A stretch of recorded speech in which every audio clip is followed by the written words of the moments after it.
মায়াজাল ও জীবনের শেষ সত্য।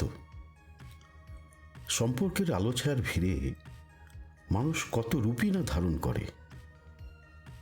আজকের সমাজে দাঁড়িয়ে আমরা যদি খুব কাছ থেকে বিচার করি, তবে কত অদ্ভুত বিপরীত চোখে পড়ে, তাই না? একজন নারী কি কখনো চায় তার স্বামীর 1% অধিকার অন্য কোনো নারী পাক? কিংবা একজন পুরুষ কি সহ্য করতে পারে তার স্ত্রীর অধিকার অন্য কেউ ভাগ করে নিক? উত্তরটা না। ভালোবাসা চিরকালই একছত্র, একান্ত নিজের। তা সত্ত্বেও যুগে যুগে সমাজে সমাজে কেন যে জন্ম নেয় পরকীয়ার মতো এক অবুঝ মায়াজাল। অনেকে বলেন অভাব বা অর্থের টানাটানি বুঝি মানসিক দূরত্ব তৈরি হয়, কিন্তু সত্যটা কি তাই? অর্থের অভাব তো ক্ষণস্থায়ী। আজ যে ধনী, কাল সে নিঃস্ব। আর আজ যে দরিদ্র, কাল সে হয়তো প্রাচুর্যের আলোয় ভাসবে।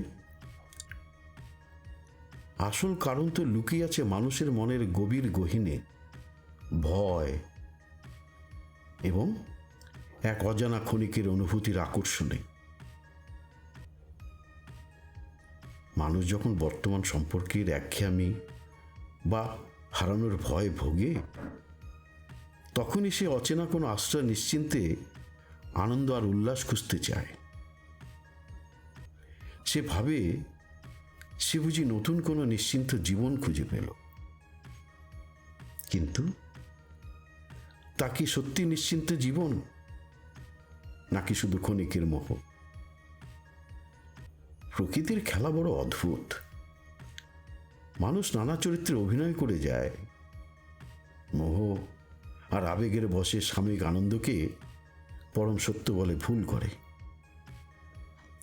কিন্তু সময় তো কারোর জন্য থেমে থাকে না।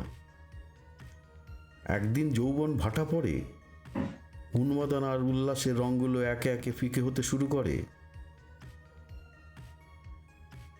দিনের শেষে যখন জীবনের শেষ লগ্নে এসে মানুষ ঘরের এক কোণে চুপটি করে বসে থাকে, তখন বন্ধ হয়ে যায় ক্ষণিকের জীবনের সব নাটক। তখন মোহের ছায়াবৃত্ত সরে গিয়ে সামনে ভেসে ওঠে এক কঠিন বাস্তবতা।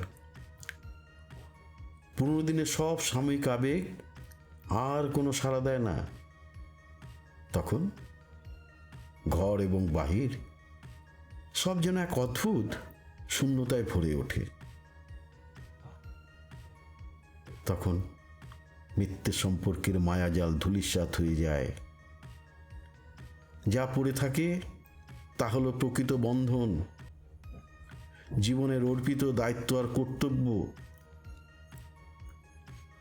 জীবনের শেষ সাহান্যে এসে মানুষ বুঝতে পারে সাময়িক আকর্ষণের জীবন অর্থপূর্ণ হয় না।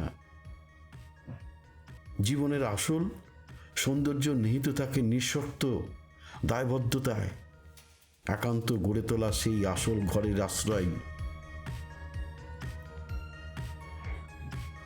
মোহ কেটে যায় একদিন, থেকে যায় শুধু দায়িত্ব ও ভালোবাসার আসল ঘর।